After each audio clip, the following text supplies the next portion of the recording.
The Coyotes have made it to a bowl game, and we have a big decision and a big announcement to make. Coach McMervin is starting Lamar Harmon at QB, giving the junior an opportunity to right the wrongs that he did earlier in the season. Teron Stick now, look, is likely gone. His deal breaker so far off. Huntley doesn't really have an opportunity here either. His playing time's not great, but he just doesn't have good throw power, can't really increase that a ton.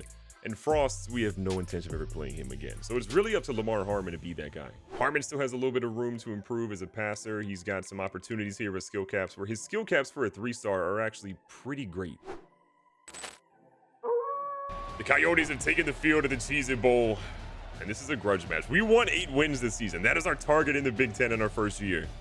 We need this win. Lamar Harmon has not been starting for a considerable amount of time, and we'll see what the junior can do out here today leading this offense. Coach McMervin has ultimately came to the decision that if he's going to be losing Teron Stick, it doesn't really make much sense to give him these last couple of games to try to shine. Harmon, nice throw on the run. Dakota James has it for 4. Little 3rd and 3. They're playing that well. That could have been a pick 6. We're going to go ahead and punt. Our only company already down to the 15-yard line, but look at this. Romney's going to get in there and get a huge sack, pause if needed. 2nd and 17 here for Nebraska after a huge play by Tate Romney. Digler drops back. We're going to see that ball go sideline to sideline. 3rd and 12 here. Can CVU get a big stop? They throw one over here. Hemphill gets mossed in an unbelievable way. Nebraska just pulling off the unthinkable against CVU's honestly best corner. And a forced fumble on the goal line, but we're running into the end zone. Please get out of there, Niles Hart. He does. And in back-to-back matchups against them, Nebraska fumbles on the goal line. Cameron Rose is known as a heavy hitter, and he just showed it right there. What a major play. Amir Shakur back in the lineup this week as well, which is fantastic news for us. And Tugboat's going to get us a little bit more breathing room. 2nd down, 7 yards ago. Tugboat has the 1st down. He's been elite so far. But as bad as our quarterback play has been, it just hasn't been an opportunity to really get the ball to Tugboat in the way that we would love to. But when he's at blocking, he's been great. And no, Tugboat goes down. He's the future of this offense. So Jackson down. We're going to see the other Jackson come in, who's also trying to transfer because everyone hates CVU. But Dakota James, we hope he stays. Tugboat has hip bursitis, so he should be back relatively soon, but we'll keep Ace Jackson in for now. Harmon trying to stay calm here. Has a chance to almost throw a pick. Nebraska has been dominating time in possession today. They have more than half of what we have at the moment. Harmon throws one to Tyndall, and that's off his hands. Great coverage. 3rd down, 10 yards to go. Harmon, nice little play action here. Sets his feet, throws a dot, and we've got the ball hauled in by Amir Shakur. One of the hardest parts about a lot of these guys wanting to transfer in Coach McMervin is that we have a ton of homegrown talent, guys that weren't getting opportunities anywhere else and they already want to leave. Fierce and Shakur on the same side. That's always dangerous for a defense. We're going to go for the check down here as Tugboat's back in the game. Harmon to the line, one of the last plays, and there's definitely going to be a penalty here because they are interrupting what he could do. And Nebraska's going to finish the first quarter with a penalty that's going to help us out a little bit. Pass interference. So we get one last play in the first quarter because of that penalty. And it goes to Dakota James, who's having a heck of a second half of the year. Amir Shakur is getting pressed on the edge. We're going to watch that one. We think he actually beat that. Harmon's going to throw one up. And nobody brings that down. Tugboat in the backfield is going to get a direct snap with a chance to make something happen here. Tugboat with a solid carry of 7. 3rd and short, could be 4-down territory for the boys, but we can't get a block. Tyndall doesn't care. Tyndall keeps fighting, and he's at the, oh, so close. Now, Nebraska called a timeout for some odd reason here. But we're right back out, looking to go for it.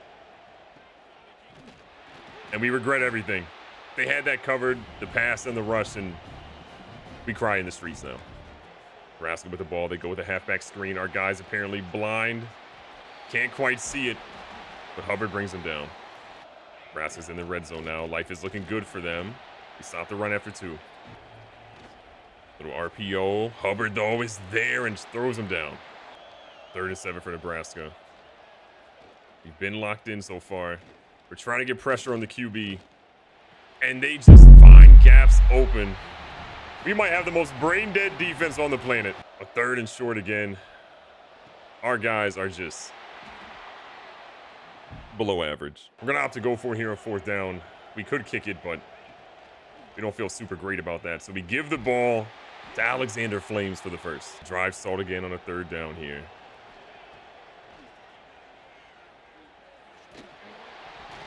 One of the worst passes we could have ever thrown gets knocked away. So the field goal we opted to not kick earlier is going to be up here. Chip, ready to go. He's been very good this year. Has that one nearly blocked as he took 7.5 business days to kick it, but we cut the lead to 4. We find ourselves on, you guessed it, another 3rd down.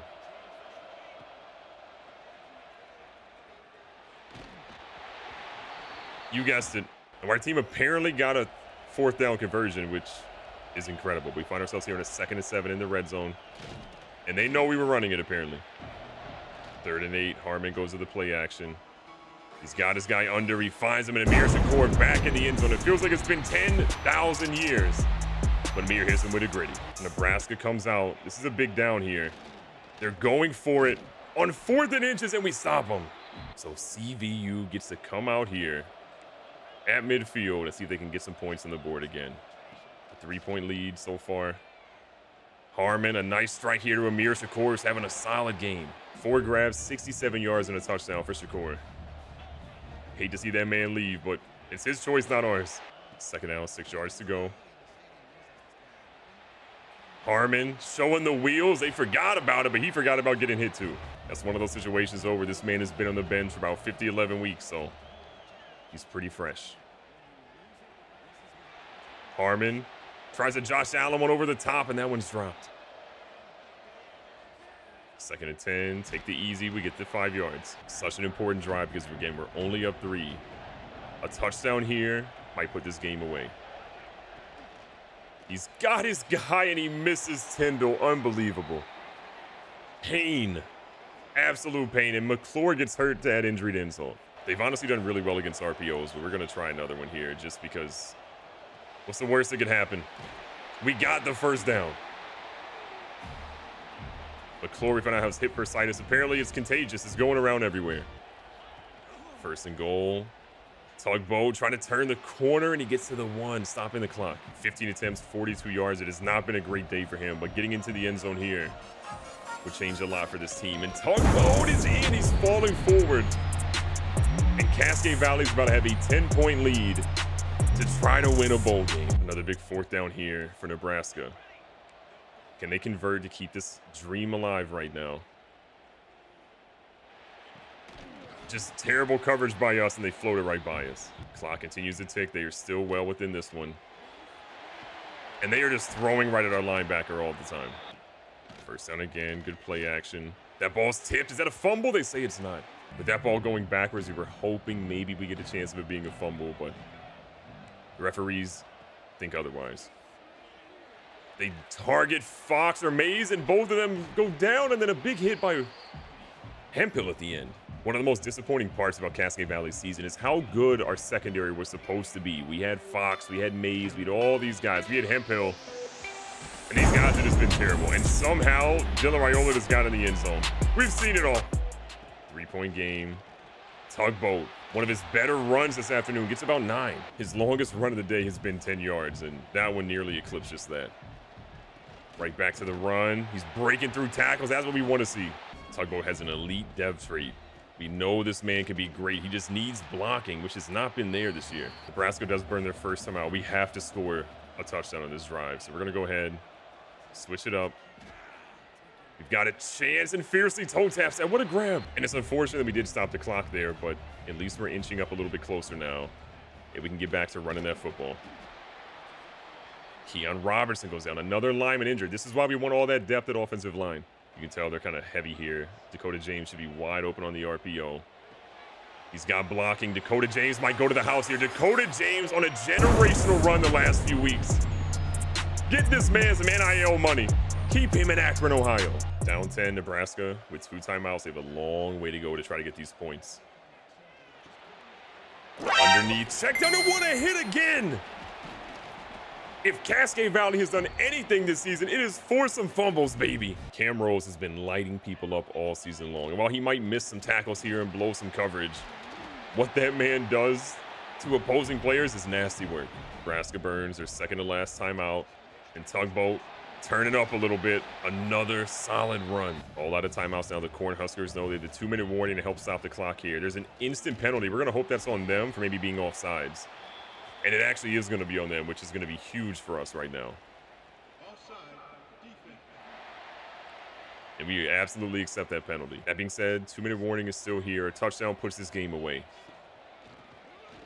Tugboat, solid runs again. If we can turn Jackson into just getting a +5 or +6 in the offseason, Coach McMervin just maybe needs to get that quarterback of the future, and we'll be just fine. 138 on the ground as a team. Harmon obviously has chipped in with a little bit of that too. But Tugboat has been that guy all game. 98 yards in the afternoon, 1 touchdown on his belt. Tugboat wants another yard or so, and he's not getting it there. So Coach McMervin knows he hates Nebraska, he hates everybody out there. He's trying to prove that he's that guy. And he's going to let Dakota James walk into the end zone again with a beautiful touchdown to extend that lead. We don't know what you bet on this game. We know that you better have bet on Cascade Valley winning. The Cheez-It Bowl, the most prestigious college football game you could possibly have. It's won by the Cascade Valley Coyotes. This is our national championship. Dakota James balled out. Lamar Harmon comes back and leads his team into a pretty sizable victory against a tough Nebraska team. And the Cascade Valley is going to end their season victors once more. Harmon ends up having a really good game, almost 250 with 3 touchdowns on the afternoon. On the rushing side again, Tugboat, 95 and a tutty. Harmon, 4 for 44. This man was a Wendy's out there. He was absolutely killing it.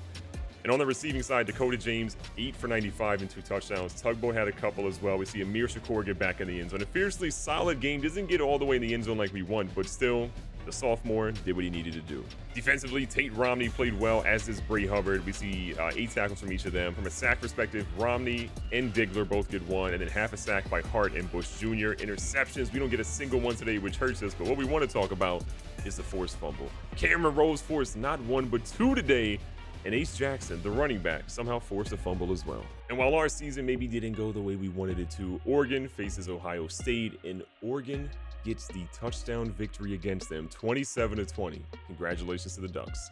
But now it's time for the scariest moment of the season. Players leaving, and oh my God. We have a lot, but we have a couple players that have a high transfer potential of staying.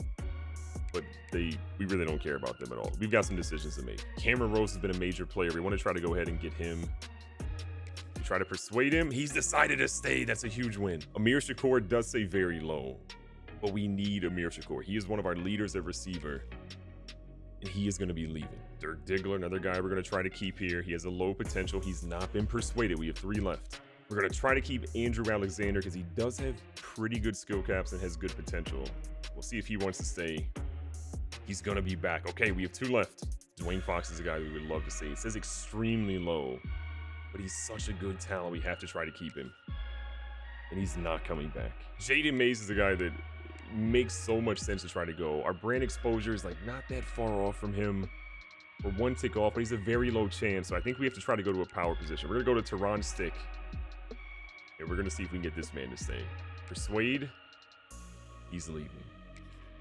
It could have been worse. We got a couple guys to stay, but we're also hurting in a lot of different ways. And while it does hurt to see a lot of our guys leaving, it is cool that we ended up getting 2 players drafted at Cascade Valley. We ended up seeing TJ Bush Jr. and Bray Hubbard. Some guys that obviously came into the transfer portal, but still, getting 2 third-round draft picks is a big deal when we need pro potential for a lot of different players that we're losing. In the transfer portal, we had to do so much work, but we ended up finding our class of 32 different targets. We are a top 30 class. If we just kind of go through and see where these guys are, we've got impact dev, normals. We're trying to find if we have any maybe star or elite dev players here because that's really what we care about because our team needs so much work. We're seeing a lot of normal and impact, but Brock Colombo is a star dev, which is huge. We get an impact. Another star dev here in Teron Nichols. That's going to be big. We needed somebody to come in because we lost a lot of our corners. Impact dev and Alex Mendez. He's going to be a quarterback probably. Another impact dev for Jordan Osmond. Defensive tackles. Julian Duggar we ended up getting. He's going to be potentially competing for the quarterback spot. We'll see how he develops. We've got normal devs. More normal devs. I hate seeing normal devs. Impact. Looking for any star elite potentially hiding in here. Another impact. But we pretty much just have a lot of normal and stuff, which is fine. But if you go and look at the top classes perspective, Georgia and Oregon and Clemson killed it. Clemson stole Jeff Overton from us. We were trying to get it running back. But number 27 on a team doing 8-5 on the year and is only a 2-star prestige, I'm not mad at this. And with position changes, because we have Alex Mendez and some other guys in the team, Mendez is going to be at quarterback, his best position. So we're going to go ahead and put him there. He's not really fast enough to be a running back, And then we have Jelani Hargraves, going to be an athlete, a thumper, should be a linebacker for us, or maybe an outside edge here, but we can see either one of those sides. We're probably going to put him at left edge. We just want to check and see kind of how many players we really have there. So 4 at left edge, 3 at right edge. We have a senior over here as well. I think we're going to put him at right edge, and he honestly might get a chance to compete pretty early on in his career here. So we're going to put him at right edge. Maybe he gets a chance to start. We'll figure that out. One of the biggest moments for us this offseason is going to be our training results. And we had some guys get some nice things, but let's take a closer look and really see where it nets out. At quarterback, there's going to be some interesting stuff here. Lamar Harmon is the senior coming back. He upgraded Option King. He got +3 overall better. His throw power is up +4. His accuracy got pretty much better across the board, but I mean, Duggar doesn't have as good short accuracies. Medium accuracy is a little lower, but his deep accuracy is better, and his throw on the run is better. He is a lefty quarterback. I think there's going to be a little bit of a quarterback controversy between Huntley, Duggar, and Harmon. We'll figure that out. And then a running back, Tugboat Jackson, is that guy. Remember, he is an elite dev trait, so he's a massively important player for us. Coming into his sophomore year, this dude gets a +5 speed boost to a 95 speed, and he's already an elusive bruiser. He adds 2 pounds of weight. I really feel like Tugboat is the future. So if we look at what his deal breaker is, his playing time, don't worry, buddy. You are starting every which way. Wide receiver is one of our weakest positions possible, but Dakota James getting a big boost to an 82 overall, going up +6 is major. Dylan Talley's a guy we brought in the transfer portal, but his speed is lay doo-doo, as the French say. We don't really have a lot of speed here. We have a lot of youth and a lot of guys that we're very scared about having on the field. But Fiercely and James, they're getting a lot of the volume this year. Tight end, Tim Tindall goes up a little bit. We see Alexander Flames get a nice little boost as well, going up +3 to an 80. So we probably run a lot of two tight end sets now. Left tackle, it is rough out there for Tariq Williams and company. We have a freshman going to be starting over him. We get a little bit of a boost here at our left guard spot. At center, we get a slightly better boost, but again, you can see where the offensive line is going to be really bad this year. At right guard, we are looking rough, and at right tackle, we do have Rich Cherry, thank God, but he's a senior and he's leaving, and if we don't get a boost soon, we are cooked. Left edge, we are decent, I think, over this spot. Nothing that's going to be a world beater. At right edge, we are not looking great there either. Defensive tackle is probably our best spot. Shout out to Cordavius Royer, who goes up +11, the biggest boost we have ever seen. And this man added 3 pounds to be 297 right now. Between him and Mario Ortiz, we should at least be decent against the run up the middle. At Sam, we're going to see Noah Cole go up +7, so now he's got a massive boost. The redshirt freshman is looking pretty solid overall. At Mike linebacker, Vitaly Siko is going to be probably the best guy for us, I think, at this point, up to a 77, getting a +3 speed boost and +2 acceleration boost, which is huge on defense. But don't sleep here on Joe Moffitt. Up to a 71, he is a star dev trait, was redshirted last year, but he's got some pretty good things overall. We wish his speed were a little bit higher, but he's probably a situational guy at best this year. At will linebacker, Cam Ali is going to go up to a 76. Gates, probably never going to play, goes up a little as well. Corner is a big question for us, and oh my God, we have some jumps here. Hemphill goes up +1. He's got Platinum House Call, Ball Hawk, and he's already got Platinum Legion. This dude's a demon. We hope he comes back for his senior year. We've got Nichols, who we brought in, goes up +4. McShane, who we brought in the transfer portal, goes up +3. These guys are both seniors. But Andrew Alexander goes up +10. This man adds 6 pounds of weight, is a grown man now. His man coverage goes up to a 75. His zone coverage is now going to be a 76. He gets +12 for press. I mean, this man really had a heck of an offseason. 98 change of direction. We don't really know what's going to happen with Andrew Alexander, but as an impact dev guy, I did not expect him to be this good. Our playing style is really what's going to hurt us because he could potentially leave, but this is a huge jump for a freshman. At free safety, Cameron Rose just continues to be the top guy, a little bit of an increase across the board. And then a strong safety, we're going to see Jaleel Vincent Jr. not do anything this offseason. The senior was wildly lazy, but we don't really have anybody behind him that I feel comfortable playing. Unless we could pull somebody from corner. I don't know if, or from free safety, maybe Stephen Weldon could actually challenge him, which maybe is probably what happens here. I think Stephen Weldon could actually play over him, so I think we'll make that adjustment. But there's not a lot of love there. And then at kicker, Chip Nix goes up +2, and at punter, we brought this guy in, he goes up +1 as well. So this team got better, but I still am scared to see him on the field. And as a team, we go up to a 2.5-star prestige, which should help us with getting a little bit more recruiting hours. As we continue on in the offseason, Cascade Valley has finally figured out their schedule for the upcoming year. We're going to open at Louisville at home. We're going to travel to the University of No Championships in a rivalry game. We're going to come back home and play number 14 SMU, and then it's at Purdue, at Mizzou, home versus Illinois and Northwestern, going to Michigan and Iowa this year in back-to-back weeks, coming home versus Nebraska, going to Washington, number 20 in the nation at this moment, and then finishing with a home game on senior night against Minnesota back at home. A really big goal is figuring out our quarterback situation. Harmon is leaving after this year. We've had ups and downs with him. We've up and downs with a lot of different players. We're trying to figure out who that next guy is going to be. And you're going to see a lot of different quarterbacks and different skill positions that we're trying to go after. But Lord knows we need to figure out our corner, our line, and our skill positions bad.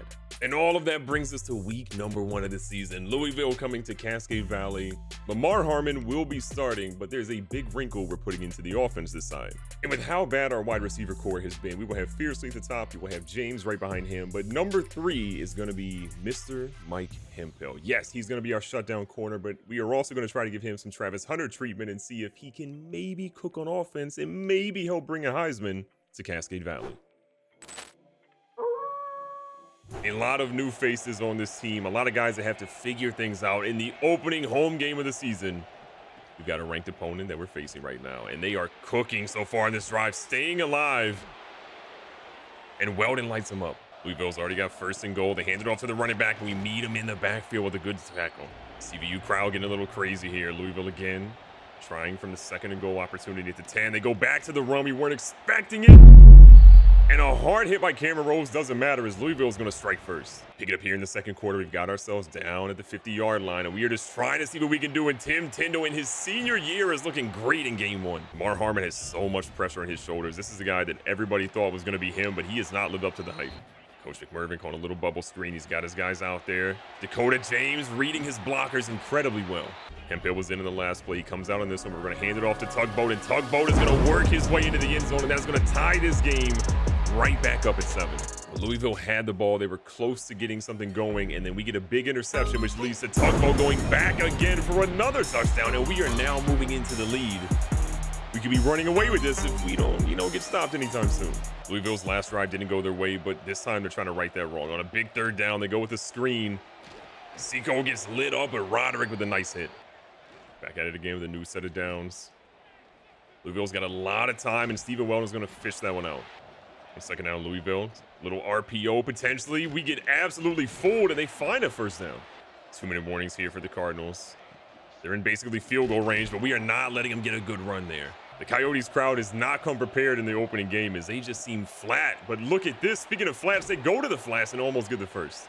Deuce Adams right now is carving up the Cascade Coyotes defense, because he only has 1 incompletion today, but that one drops for a loss. Vitaly Seco, though, 5 tackles already today. We're going to call a timeout here at 4th and 7 because they're lining up for a big field goal. A block here would be huge.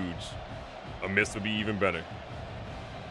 They line up. The kick is up. It's trailing right, but it's mostly down the middle, and we're going to have a little bit of time to try to maybe get points on the board. 17 seconds in a dream. We got a little bit of time to try to make something happen here, and some guys in the field that could potentially do just that. Fiercely one-on-one. Harmon sees there was a little bit of a bump down there. The referees don't call anything, and Fiercely has it down inside the 15. Could have definitely been a flag on that play, but they didn't call it, so we ain't arguing. Tugboat, though, gets this one a chance to get into the end zone, and they say he's going to fall in. What a play. This man is poised for a big year. We talked about Hemphill maybe having a chance to be a two-way player and win a Heisman, but don't sleep on Tugboat Jackson Jr. This man is going to bring home a lot of hardware this year. We pick up here pretty late in the third quarter, and as you can see, this game has got a whole lot more interesting, and that nearly went to the house for Louisville. Coach McMervin, though, trusts his guys and calls their numbers, and that's a high ball, and Tindall brings it in. Tim Tindall, the senior, has made some miraculous plays, but that might be one of his craziest catches he's had in his young career so far. That dude is definitely going to be playing in the NFL on Sundays, especially if he's catching balls from Harmon, who can't seem to throw a good one. McMervin has opted to use a little bit more of that speed this season, and this time Harmon tries to use it and only gets 1. Big third and short, though. Tugboat, a lot of time in front of him. Gets that, but he's getting a little banged up out there. We're going to put Ryden in the game for a little bit just because Tugboat, again, we don't want him to be hurt for this season. So he's going to catch that one, and we're going to just... Maybe diving wasn't the best move. Tugboat out for a couple of plays, probably one of the last plays here in the third quarter. Harmon just Passing at that one to Tyndall, who's safely out of bounds in the third quarter. Start of the fourth quarter. Harmon's had a good game so far. We like to keep it that way. Little underneath pass to Talley. He has that down inside, almost the 5. Talley getting back-to-back looks here. Nice little screen, and he's going to get in the end zone for the first time as a Coyote. You love to see it. A lot of time left in this game. Louisville still has an opportunity to make something happen here. And on 2nd and 10 from the 14. They're looking around. They go to the flats again, and the running back's out of bounds. Some big decisions to make. You would argue this is probably 4-down territory for them, considering where they are. They float one, and it's knocked away by Cameron Rose. Our guys have been all over the field, but we got really lucky there. It's actually been a substitution. Deuce Adams is not in the game anymore. And the backup QB throws a dot that keeps Louisville right in this game. CVU's defense, they are some major culprits right now. 5-point game, a little under 7 minutes left. We are going to tote that rock a little bit here. Tugboat still dealing with a right ankle being banged up, but we're going to see if we can bring it back in the game and just kind of see how that goes. A nice pass here by Harmon is going to go right to the running back. Tugboat back in the game after sitting out for about a quarter and a half, and the young man says, block for me, and watch what happens. 13 rushes, 64 yards. It's been a good day at the office for Tugboat, and he's going to add even more here. Imagine if he wasn't banged up. Louisville's defense wishing they could get off the field right now, and Tugboat falls forward for gain of 2. As much as our guys have been running, we're going to try to see if we can catch them. Slipping a little bit, and a pass here is nearly caught by James. Now things get interesting on a 3rd down, 8 yards to go. We don't have it. We got to get rid of it. The field goal kicker's coming out. Chipnick's only about 76 power. Accuracy also not great, but here he's going to have enough leg to get that one through and extend this lead to an 8-point game. Louisville on the verge of being upset. They would start the year 0-2, which would be devastating for them. Their quarterback all the time in the world throws one, and Weldon allows that one to go through. And in kind of a controversial decision here, they opt to not go for it, and they're punting on 4th and 6. They believe they have enough on defense to maybe get the job done. And Tugboat is out here saying, let me get some extra yards and get out of bounds. 3 minutes left. Our guys just trying to make something happen. Great blocking on the edge here. Dakota James, plenty of room to go crossing the 50. Louisville's coach has to just already be upset knowing that his defense just let a 1st down happen that quickly. Tugboat's had his last carry. We're going to take him out of the game, keep riding back in. Just stick with our short yardage situations because Dakota James has been a monster in those. Here's Ryden in the game to transfer. Looking for some room. Has got it and breaks the tackle to show that he's got some fresh legs. But as embarrassing as last season was, a big thing of what we want to do is not just win, but we want to win in CVU fashion. That is by running up that score. 2-minute warning is here. We're trying to make sure we get that man Hemphill involved. And okay, that was maybe not a great pass for him. Hemphill's route running, probably not the best, but Tim Tyndall's got a nice matchup here that we might love to exploit a little bit. We'll see what we got. Oh, Tyndall. A bad throw, though, by Harmon goes over his head. Coach McMervin says he does not care. He is going for it on a major 4th and 1 when his team is already up big. This could be giving the ball right back to the other team. They have Hemphill. Hemphill's going to hold on to that one, and look at Mike Hemphill. A great catch down the sideline. The CVU crowd chanting overrated, which is what you love to hear when it's not talking about your team. Hemphill goes for his 2nd catch, and he's down at the 1. Mike Hemphill's route tree is not exactly the fanciest, but the man has some good hands. We jinxed him. Coach McMervin desperately wants Mike Hemphill to have his first receiving touchdown. He's already played lockdown defense, and that one's too tough to catch. If there's anything we know about this man, though, Coach McMervin, is he will go and fight for his players and sometimes make decisions that aren't great. So here comes Louisville at the 1-yard line with a chance to go down and score and tie this game up, and they got a man burnt, and he's breaking the tackle. Louisville, because Coach McMervin got greedy. He's going straight to the house with a chance to tie this up with a 2-point conversion. Coach McMervin can't believe it. Jonathan Taylor, middle name is not Thomas, goes all the way to the house. And a 2-point conversion could tie this game up at 47 seconds left. Coach McMervin could be on the hot seat. This game doesn't go his way, and they tie it up. 3 timeouts remaining for CVU. Coach McMervin trying to get Hemphill a touchdown. Kind of will put them in a bad spot right now. So really it's up to him to make some good play calls for his guys to go out there and see if they can make something happen. Harmon gets it fiercely smart, and the veteran gets out of bounds. 41 seconds in a dream. All you need is a field goal here. Harmon flexing, goes right back to Fiercely for another 1st down. Fiercely had a pretty quiet game in that first half, but he has been so good here in the second half. Harmon, not so much. 30 seconds in a dream. Take what they give you. Mark Fiercely across the middle. We'll use our first timeout. 3rd and short, out of field goal range really for our guys, but look at Fiercely turn up and get to the 30-yard line. Second timeout used. 19 seconds in a dream. Harmon feeling the pressure. Smartly evades, and he's out of bounds after a gain of 4. From the 25, we feel pretty confident about what Chip Nix can actually hit, and this feels like one of those. As Tyndall gets a huge gain, and he's out of bounds. Kicking from the hash line is never something that Chip Nix wants to do, or Coach McMervin. He's seen too many big issues pop up there. So we get to the middle of the field. As the clock gets down to 3 seconds, we call our final timeout to try to kick the game-winning field goal. Chip Nix with an opportunity to be the hero. Hasn't been able to say that a ton in his career, but this time against Louisville, the ranked opponent coming into town, he is the reason that CVU was going to move on to 1-0 in their season. Coach McMervin will be asked about this game. Does he have any controversial, opinions about maybe what happened with trying to get Hemphill that touchdown? And if anyone asks him, just know that he's cursing them out and throwing a Gatorade bottle their way. Harmon, player of the game, 374, 2 touchdowns, and a 63% completion rate. But most importantly, his team got the W today. Harmon does end up with a pretty solid day. The completion percentage could have been significantly higher, some missed throws, but still a great game overall. On the ground, Jackson was him. 16 for 79, 2 touchdowns, had a broken tackle and a lot of yards after contact. And Ryden honestly wasn't bad in kind of spelling him a little bit.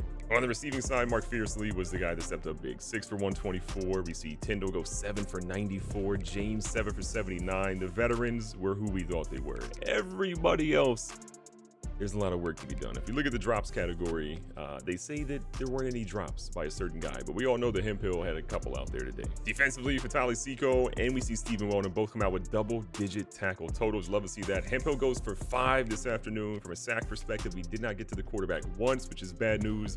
But interceptions, they say we also did not do, which feels weird. We did see the camera rolls had 2 fumble recoveries, forcing one of those. So the man that is known for big hits continues to do it here in his junior year. Week number 2, game 2 of the season for us will be against the University of No Championships. It's a rivalry game, baby.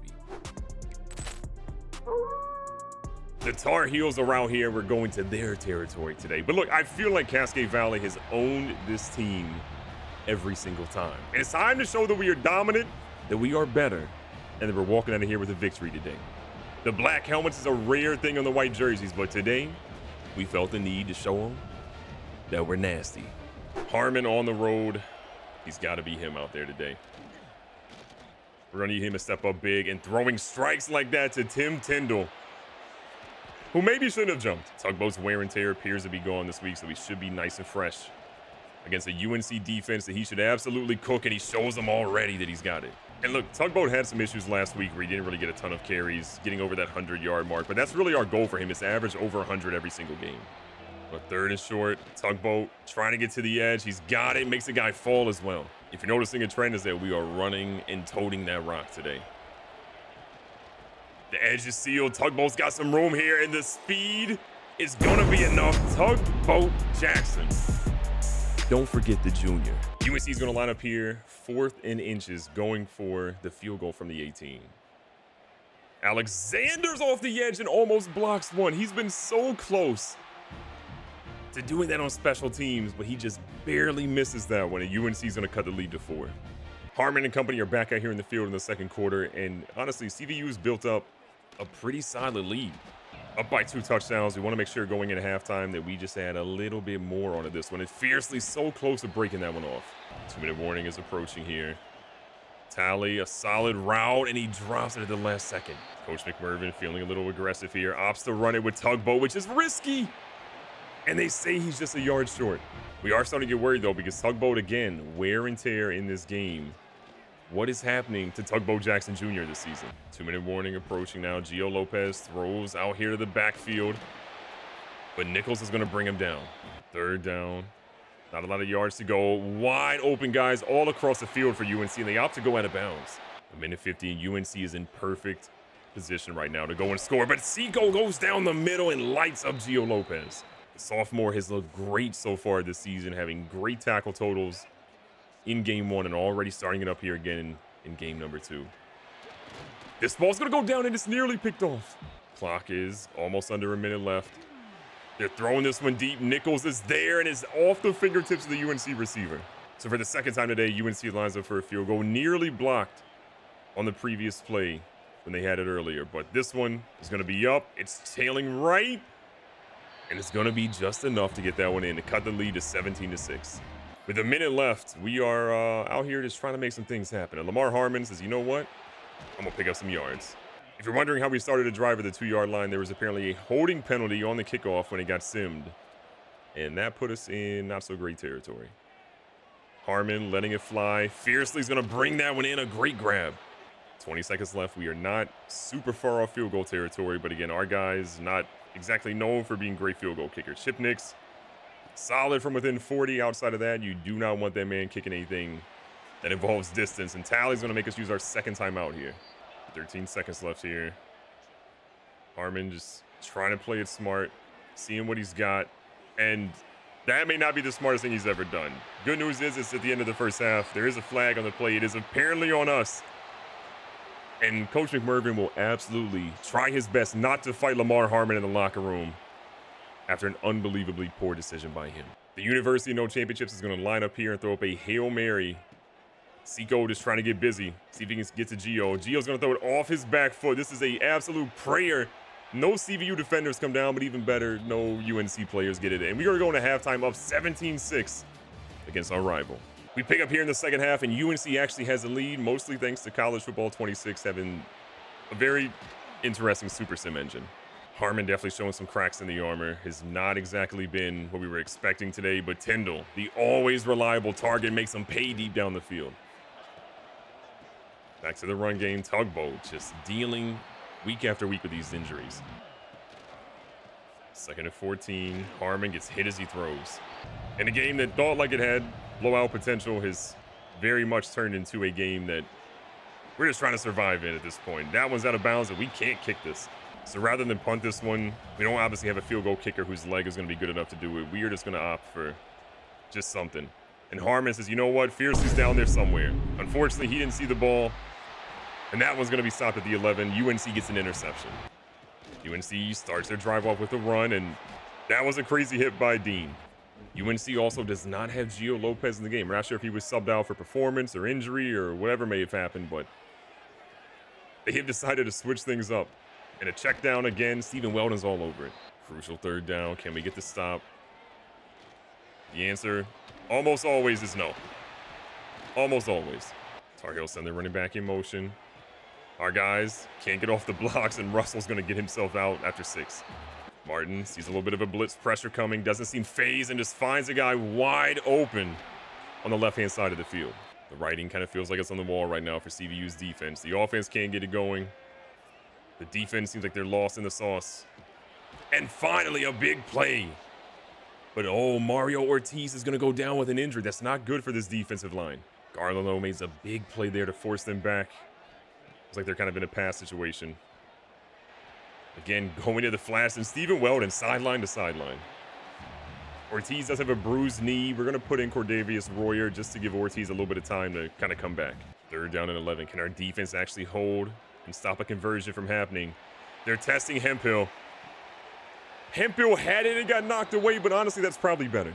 UNC's going to line to punt one away. That one's going to be going out probably around the 10, 11-yard line. It is the 11. So Hemphill's great defense puts us in a fantastic spot to go back out here and run the football, and our guys just can't hold a block. We are going to sub Hemphill out as the left shoulder this week. Ryden's going to come back into the game, see if he can do a little bit better, while Hemphill just doesn't seem to really recover from these at all. And he gets a good 4 yards. UNC's crowd going crazy on 3rd down. Dakota James always finds a way. 3 interceptions today by Harmon have absolutely cooked what our offense chances could have been. So we got to see if we can find other ways to do it. And Ryden, good run, 8 yards. First run of the game, and Ryden's spin cycle is going to go up a little bit. So we might have to test that a little bit here in a second. But he's almost to the 50 there.